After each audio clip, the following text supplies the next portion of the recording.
સૌથી પહેલા હર હર મહાદેવ મારા દર્શક મિત્રો. મહાદેવ વાસ્તુ ચેનલમાં તમારું ફરી એકવાર ખૂબ ખૂબ સ્વાગત છે. મિત્રો ધ્યાનથી સાંભળજો મારી વાતો જે આજે હું આ વિડીયોમાં તમને જણાવવાનો છું.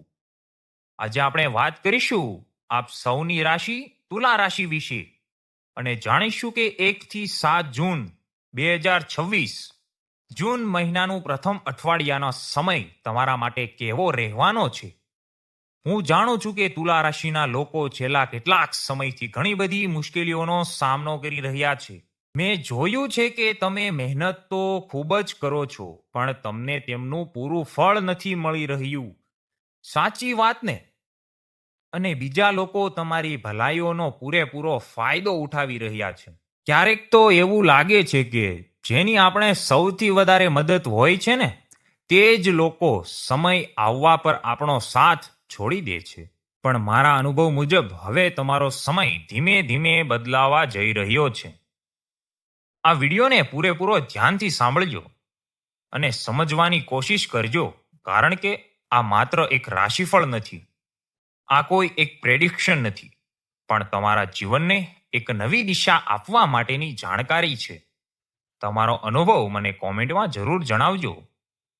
શરૂઆત કરીએ 1 અને 2 જૂનના દિવસોથી. આ જૂન મહિનાની શરૂઆત તમારા માટે ખૂબ જ ઉર્જા અને નવા જોશથી ભરેલી રહેશે. તમે તમારા પરિવાર અને માતા પિતાના આશીર્વાદથી કોઈ નવા કામની શરૂઆત કરી શકો છો.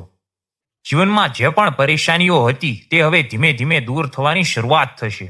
સમય દરમિયાન તમને અચાનક ધનલાભ થાય તેવી પૂરેપૂરી શક્યતા છે. તમે પોતાના માટે કે પરિવાર માટે કોઈ નવી અને કિંમતી વસ્તુઓ ખરીદી શકો છો.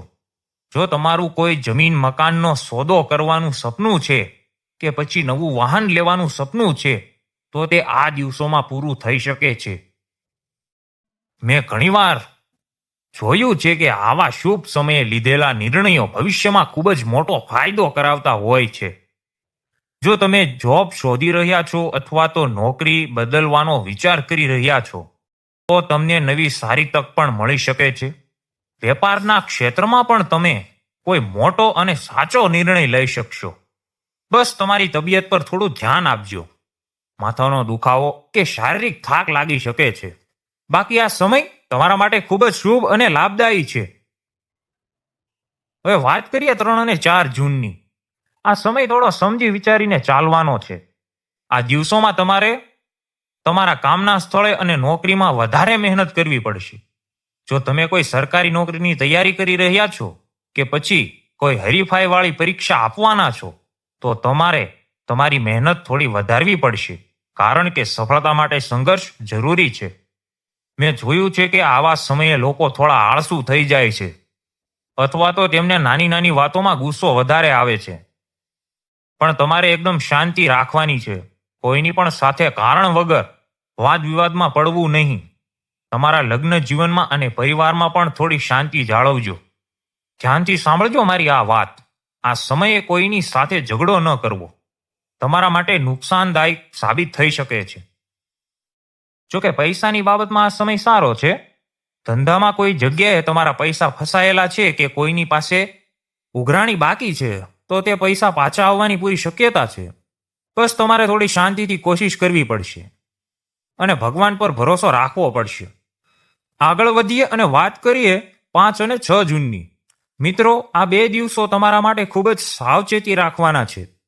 આ સમય દરમિયાન તમારે ડગલે ને પગલે ધ્યાન રાખવાનું છે, કારણ કે આ દિવસોમાં બેદરકારી જોવા મળી શકશે અને તમારી કિંમતી વસ્તુઓ ખોવાઈ જવાની કે ચોરી થવાની શક્યતા રહેલી છે. પરિવારમાં કોઈ બાબતે નાનો મોટો કલેશ થઈ શકે છે અથવા તો મનમાં કોઈ અજાણ્યો ભય અને બેચેની રહી શકે છે. પૈસા તો આવશે પણ સામે ખર્ચા અને કરજો પણ એટલો જ વધશે, જેથી તમને એમ લાગશે કે ગમે તેટલા પૈસા કમાઈએ પણ ઘરમાં તો બચતા જ નથી. હું જાણું છું કે આવી પરિસ્થિતિમાં માણસ હતાશ થઈ જાય છે અને મનમાં ચિંતા રહે છે. કાનૂની મામલા કે કોર્ટ કચેરીના કામકાજથી અત્યારે દૂર રહેવું જ તમારા માટે સારું છે. આ દિવસોમાં કોઈ મોટા નિર્ણયો ભૂલથી પણ લેવા નહીં અને કોઈ લાંબા યાત્રી કરવાનું ટાળો. શાંતિથી માત્ર પોતાનું કામ કરવું. મારા અનુભવ મુજબ આવા કપરા સમયમાં વધારે પડતું વિચારવા કરતા માત્ર મહાદેવની ભક્તિમાં ધ્યાન આપવું એ જ આપણને સાચો રસ્તો બતાવે છે. હવે આવે છે 7 જૂનનો દિવસ. આ દિવસ તમારા માટે એક મોટી રાહતનો શ્વાસ લઈને આવશે. ખાસ કરીને સાંજ પછીનો સમય તમારા માટે ખૂબ જ અનુકૂળ થવા લાગશે. તમારામાં અચાનક એક નવો આત્મવિશ્વાસ જાગશે અને મનની બધી નકારાત્મકતા દૂર થશે. તમે જે પણ ભૂલો ભૂતકાળમાં કરી છે તેને સુધારવાનો સાચો મોકો હવે તમને મળશે. જો કોઈના પોતાના તમારાથી રૂઠેલા છે તો તમે તેમને મનાવી શકશો. લગ્ન જીવનમાં રોમેન્સ અને પ્રેમનો ફરીથી વધારો થશે. જે લોકો સિંગલ છે અને લગ્ન માટે કોઈની શોધમાં છે તેમના માટે સારા પ્રસ્તાવ આવી શકે છે. સંતાન તરફથી પણ કોઈ સારા સમાચાર કે સુખ મળી શકે છે. હું ટૂંકમાં કહું તો જે પરિસ્થિતિઓ તમારા પક્ષમાં ન હતી અને જે ચિંતાઓ તમે પાછલા થોડા દિવસો રાતોની ઊંઘ ખરાબ કરી રહી હતી તે બધી જ ચિંતાઓમાંથી તમને મુક્તિ મળવાની છે. તમે હવે મોટા નિર્ણયો લઈ શકશો અને નવા સકારાત્મક વિચારો સાથે આગળ વધી શકશો. મિત્રો, હવે વાત કરીએ શુભ રંગ અને શુભ અંકની, જે તમારી કિસ્મત બદલવામાં મદદ કરશે. 1 અને 2 જૂનના રોજ તમારા શુભ રંગ લીલો અને સફેદ રહેવાનો છે અને તમારો શુભ અંક 2 અને 5 છે. 3 અને 4 જૂનના રોજ તમારે લાલ રંગનો ઉપયોગ વધારે કરવો અને તમારો શુભ અંક 1 રહેશે. 5 અને 6 જૂનના રોજ ફરીથી લીલો રંગ તમારા માટે શુભ રહેશે અને અંક 5 રહેશે. અને 7 જૂનના રોજ સંધ્યાકાળમાં તમારો શુભ રંગ સફેદ અને અંક 2 રહેશે. કોઈ પણ સારું કામ કરવા જાઓ ત્યારે આ રંગના કપડાં પહેરવા કે સાથે રાખો. ચાલો હવે થોડા ખાસ અને અચૂક ઉપાયની વાત કરી લઈએ, જે તમારા જીવનની મુશ્કેલીઓને મૂળમાંથી ઓછી કરશે. તો ધ્યાનથી સાંભળજો મારી વાત. 3 અને 4 અને 5 આ તારીખ તમારે દરરોજ સવારે ઓમ નમઃ શિવાય મંત્રનો જાપ કરવાનો છે. સંધ્યાકાળમાં ચંદ્ર બીજ મંત્રનો પાઠ જરૂર કરજો અને ભગવાન શિવને દૂધ અને મધ અર્પણ કરજો. આનાથી તમારી બધી જ શારીરિક અને માનસિક પરેશાનીઓ છે તે દૂર થઈ જશે. 6 અને 7 તારીખ જ્યારે સમય થોડો કઠિન છે તે દિવસોમાં ભૂલ્યા વગર કાળા કૂતરાને રોટલી જરૂર ખવડાવજો. રાતના સમયે ચંદ્ર મંત્રનો જાપ કરવો અને ઘરની બહાર નીકળતા પહેલા માથા પર ચંદનનો તિલક જરૂર લગાવજો. આ દિવસોમાં ભગવાન ભોળાનાથ કાળા તલ અર્પણ કરવાથી તમારા આવનારા બધા મોટા સંકટ અને ગ્રહણ દોષની અસર દૂર થશે. આ જૂન મહિનાના પ્રથમ અઠવાડિયાની વાત કરું તો તમારા માટે 1 અને 2 તારીખ સૌથી વધારે લકી સાબિત થવાની છે, જે તમને ખુશીઓ આપશે. જ્યારે 5 અને 6 તારીખ તમારા માટે થોડી ઘાતક અને અનલકી થઈ શકે છે, જેથી તે દિવસોમાં ખૂબ જ ધીરજ અને સાવધાની રાખવી જરૂરી છે. વિડીયોના અંતમાં હું તમને એટલું જ કહીશ કે તુલા રાશિના લોકોની સહન શક્તિ ભલભલાને આશ્ચર્યમાં મૂકી દે તેવી હોય છે. તમે ક્યારેય હાર નથી માનતા અને આ જ તમારી સાચી તાકાત છે.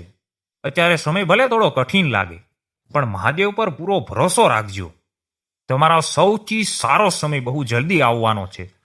જો તમને આ માહિતી સાચી લાગી હોય અને વિડીયો ગમ્યો હોય તો કોમેન્ટમાં હર હર મહાદેવ જરૂર લખો. તમારો અત્યાર સુધીનો અનુભવ કેવો રહ્યો તે કોમેન્ટ બોક્સમાં મારી સાથે જરૂર શેર કરો. હું તમારી કોમેન્ટ વાંચું છું. મહાદેવ વાસ્તુ ચેનલને સબસ્ક્રાઇબ કરવાનું બિલકુલ ભૂલતા નહીં, જેથી આવનાર દરેક વિડીયો તમને સમયસર મળતા રહે. અને આ વિડીયોને લાઇક કરી તમારા મિત્રો સાથે શેર જરૂર કરો. ધન્યવાદ અને તમને બધાને આવનારા સમય માટે ખૂબ ખૂબ શુભકામનાઓ.